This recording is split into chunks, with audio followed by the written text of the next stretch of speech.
भाई, तेरे को पता है मोसोको टेंसे का एनीमे यूट्यूब पे हिंदी डब में पड़ा है? हैं सच में? भाई वैसे इसेकाई एनीमे अच्छे तो होते हैं। हाँ भाई, वैसे तो सही तो कह रहा है, अच्छे तो होते हैं इसेकाई एनीमे, जैसे Re Zero, welcome to demon school, Iruma kun, demon is a part timer, reborn as a vending machine, now I went to the dungeon भी अच्छा इसेकाई है। माँ की चूत इन्हें एनीमे की। वैसे मेरे को हर इस वीडियो की स्टार्टिंग स्किट से करने की जरूरत तो नहीं है। तो चलो, वीडियो की स्टार्टिंग, टाइटल और थंबनेल से तो तुम समझ ही गए होगे कि आज हम किस चीज़ के बारे में बात करेंगे। तो ट्रक को कॉल कर लो और चलो मेरे साथ इसेकाई की दुनिया में। लेकिन उससे पहले, मेरा नाम है नितिन और आप लोगों का स्वागत है एनएसएन हब एक्सप्लेन पे। चलो एक्सप्लेन हटा, ओए रुक रुक रुक। एक जोक दो बार कैसे मार रहा है तू चूतिए? मेरा चैनल है, कुछ भी करूँ तू क्या गांड मराने आया है? नहीं, तेरी मारने आया हूँ, साथ में सिस्टम भी लाया हूँ।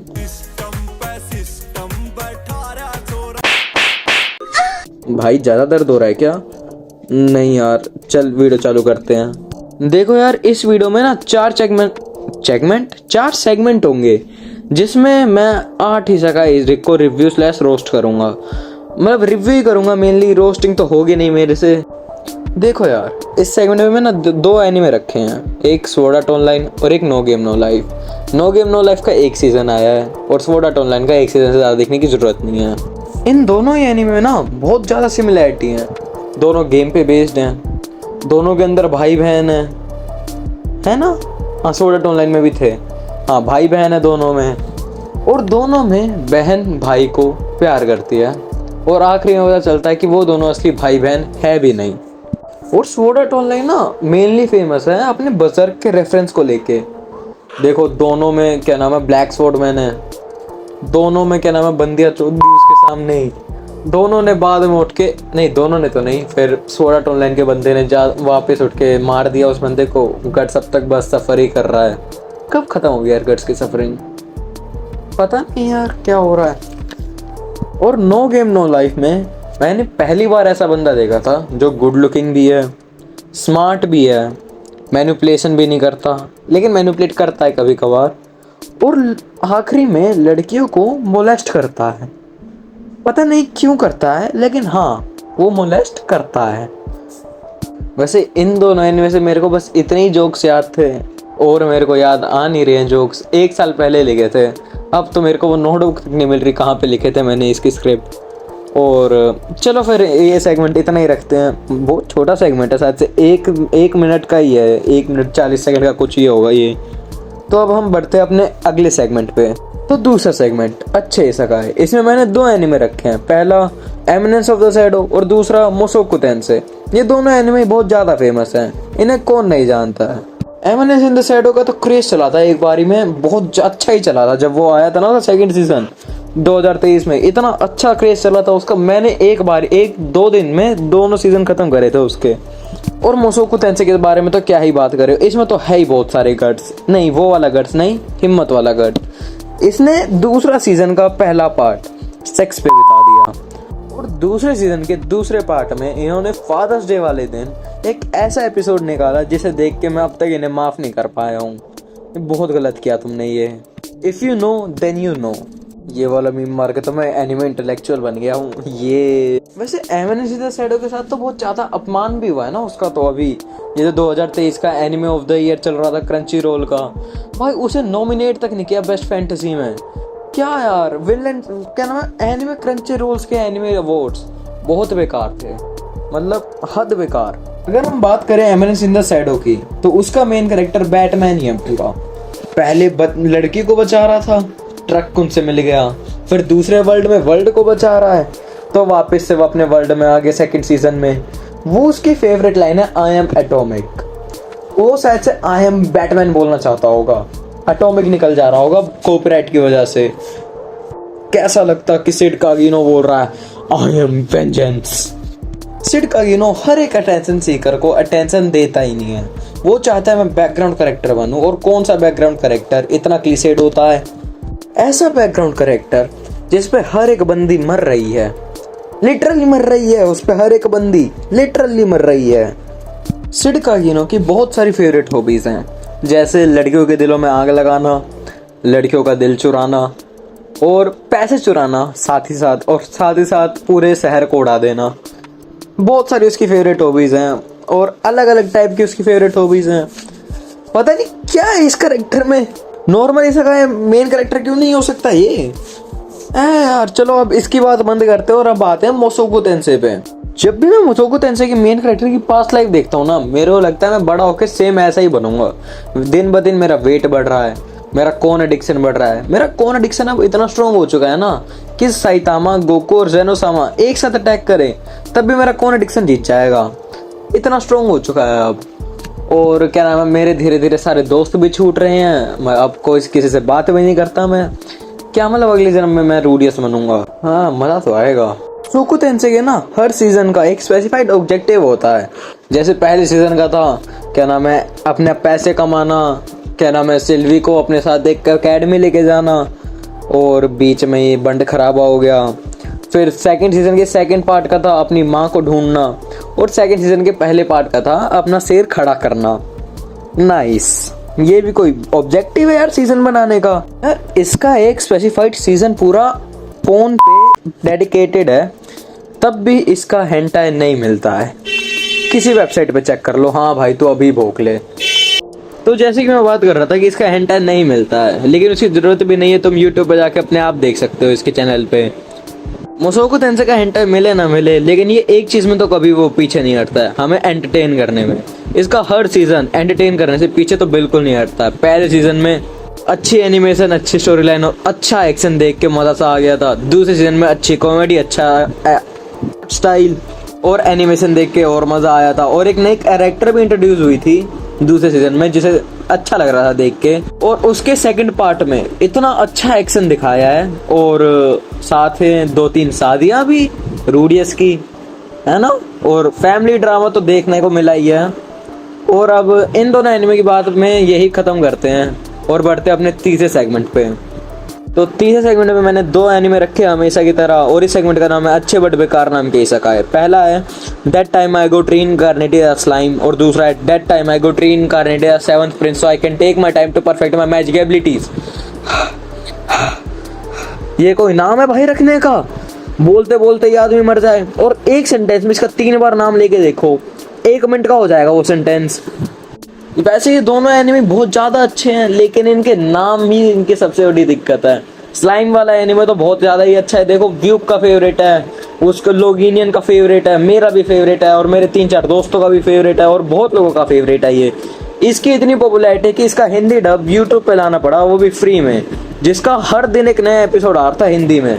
और सीजन 3 की डबिंग डायरेक्ट हो रही है यूट्यूब पे, मतलब हर जब से एपिसोड डब हो रहा है वैसे यूट्यूब पे आ जा रहा है क्रंची रोल के साथ। बताओ यार फिर क्रंची रोल पे देखेगा कौन इस एपिसोड को, जब वो यूट्यूब पे फ्री में देख सकते हैं प्लेयर्स के साथ कमेंट में, जो कि क्रंची रोल ने हटा दिए हैं अब। तो स्लाइम वाले एनिमे की स्टोरी कुछ ऐसी है कि एक आदमी जिसकी कोई बंदी नहीं है,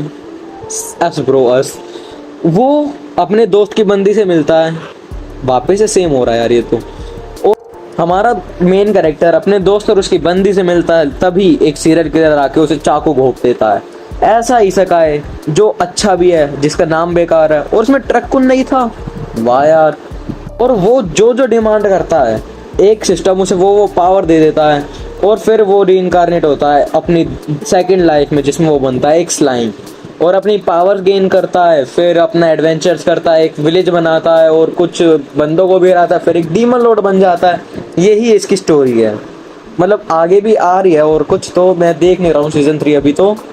अब बात करते हैं सेवंथ प्रिंसेस वाले एनिमे की, सॉरी सेवंथ प्रिंस वाले एनिमे की। मतलब हरकतें तो ऐसी ही है, प्रिंसेस ही बोलनी चाहिए उसे, लेकिन हम बात करते हैं हम लॉयड की। तो ये अपनी पास्ट लाइफ में था, एक वो था लोअर क्लास था ये, लेकिन ये एक अच्छा सोर्सरर था जिसे अच्छा खासा मैजिक आता था, लेकिन इसे नोबल क्लास के सैनिक ने मार दिया था। तो फिर ये रीइंकार्नेट होता है एक नोबल क्लास में सेवंथ प्रिंस बन के। मतलब कितनी ठरक यार उस राजा में, जो 7 बच्चे कर दिए। ऐसे वैसे नहीं, गंदे ही एज गैप में करे हैं। बुढ़ापे में भाई को जवानी सूझ रही है।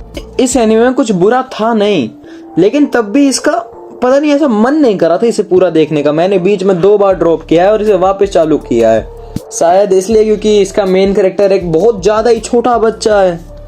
हमारे मेन शोनेन एनिमे के मेन कैरेक्टर से 10 साल उम्र कम कर दो, उतने साल का ही होगा ये, 5-6 साल का। लेकिन इसके साथ ही साथ ना मोसोको तेंसेई का सीजन 2 भी चल रहा था, सीजन 2 पार्ट 2। और मेरे को बार बार याद आता है रूडियस भी तो बच्चा ही है एक, और मैं बच्चा होने के कारण ये 7th प्रिंस वाले एनिमे को ड्रॉप करे जा रहा हूँ बार बार। ऐसे देखा जाए तो इस एनिमे में ज्यादा कुछ बुरा था नहीं, अच्छी एनिमेशन थी, स्टोरी लाइन भी सही चल रही थी, पेसिंग भी सही थी, और कैरेक्टर्स भी ठीक ही ठाक थे, मतलब अच्छे थे कुछ कुछ और कुछ ठीक ठाक से ही थे। तो इन दोनों एनिमे का रिव्यू भी यहीं खत्म करते, क्योंकि इन दोनों एनिमे के बारे में ज़्यादा बोलने की ज़रूरत थी नहीं, मतलब 7th प्रिंस के बारे में थी और स्लाइम वाले के लिए बारे में नहीं थी, तो इसलिए 7th प्रिंस वाले के लिए बोला मैंने और स्लाइम वाले के लिए नहीं बोला। ऐसे कर करके ना अपनी वीडियो की लेंथ बढ़ा रहा हूँ और तुम्हें पता नहीं चल रहा होगा। तो ये सेगमेंट यहीं खत्म करते हैं और बढ़ते हैं ऑनरेबल मेंशंस पे। सबसे पहला आता है रीज़ीरो। इसमें एक बंदा एक वर्ल्ड से मरता है, दूसरे वर्ल्ड में जिंदा होता है, उस वर्ल्ड में 5 बार मरता है, 5 बार जिंदा होता है, उसी वर्ल्ड में रिस्पॉन कर रखा है, माइनक्राफ्ट चल रही है उस वर्ल्ड में उसकी। दूसरा anime welcome to the demon school Iruma kun. ये बहुत अच्छा एनीमे 3 सीजन का है। इसकी प्लॉट है कुछ, एक बच्चे को उसके माँ बाप एक डीमन को भेज देते हैं, वो डीमन कुछ ज़्यादा ही अच्छा होता है, वो उसे स्कूल में भेजता है जहाँ पे सारे डीमंस होते हैं, लेकिन वो वहाँ पे एक अकेला इंसान होता है, लेकिन वहाँ पे एक अच्छे से घुल मिल रखा होता है वो, और अच्छा खासा उसका जीवन चल रहा होता है। और तीसरे एनिमे पे अब बात करते हो, तीसरा एनिमे है हमारा तिस्कुमी मूनलिट फैंटेसी, या फिर बोल लो मूनलिट फैंटेसी। ये बहुत अच्छा एनिमे है। इसका मैंने एक रात के 1 बजे चालू किया था और रात के 3 बजे खत्म करके सोया था। इसका एनिमे इतना अच्छा था ये। इसका एक सीजन मैंने एक रात में खत्म किया था। इसकी स्टोरी है, एक बंदा अपने वर्ल्ड से उठता है, दूसरे वर्ल्ड में चला जाता है, वहाँ की गोडेस इसे हेट करती है, इसने उसे पावर ही नहीं दी अच्छी खासी, इंसानों से बात नहीं कर सकता है, मॉन्स्टर से बात कर सकता है, यही चल रहा है इस एनिमे में, लेकिन एनिमे बहुत अच्छा है। और चौथा एनिमे है misfit of the demon academy. इसके बारे में तो मैं क्या ही बोलूं, एनोस वोल्डिगोड गोकू से ज़्यादा पावरफुल है, तुम मानो ना मानो, मेरी तो यही ओपिनियन है। और 5वां एनिमे है devil is a part timer. इसके बारे में तुमने बहुत ज़्यादा सुना तो होगा ही ना, यार अभी इसका जब 2nd सीजन आया था तब ये फेमस भी हुआ था बहुत। इसकी स्टोरी है, एक डीमन लॉर्ड अपनी बैटल हार के अब एक मैजिक स्पेल यूज़ करता है और एक हमारी अर्थ पे आ जाता है। वहाँ पे ये एक मैकडोनल्ड्स का वर्कर बन जाता है, शायद मैकडोनल्ड्स ही था या फिर वैकडोनल्ड्स, जो बोलना है बोल लो। और यहीं ख़त्म होते हैं हमारे ऑनरेबल मेंशंस। तो चौथा और आखिरी सेगमेंट, जिसका नाम है बेकार इसाकाए, हद गंदे इसाकाए, मर क्यों नहीं जा रही है इसाकाए, जो बोलना है बोल लो। इसमें भी 2 एनिमे हैं एज यूजुअल। पहला है failure frame dead time, I became the strongest and annihilated everything with my low level spell. और दूसरा है camp fire cooking in another world with my absurd level skills.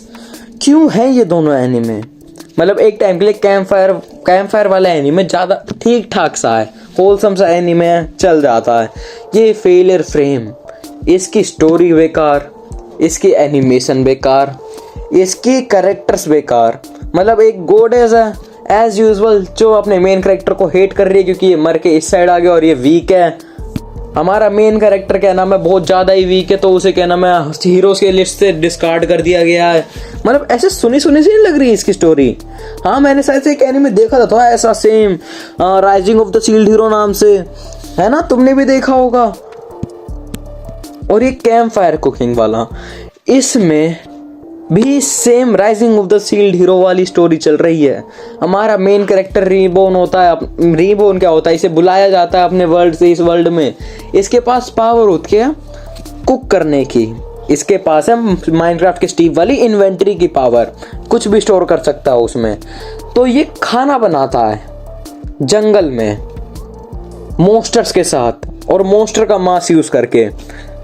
ऐसे सेम स्टोरी की एक anime अभी latest में आई थी delicious dungeon नाम से, वो ज़्यादा अच्छी थी इससे। और इसका मेन कैरेक्टर तो ऐसा लगा जैसे rising of the shield hero का एक कैरेक्टर उठा लिया है, बस थोड़ा ऐसे बल्कि सा बना दिया। तुम ना camp fire cooking in another world with my absurd level skills को एनीमे को ऐसे भी बना सकते हो। 400 gram rising of the shield hero लो, 200 ग्राम डिलीशियस डंजन लो और उसे फूड वॉर्स की धीमी आंच पर जला दो, तुम्हारे सामने एक बहुत अच्छा camp fire cooking anime in other world मिल जाएगा तुम्हें। मतलब एक एनिमे मैं एक और रखने वाला था इस वाले सेगमेंट में, इस वाले या पिछले सेगमेंट पे रख देता, लेकिन मैंने नहीं रखा। उस एनिमे का नाम था date time I got cheat skill in another world and become unrivalled in real world 2।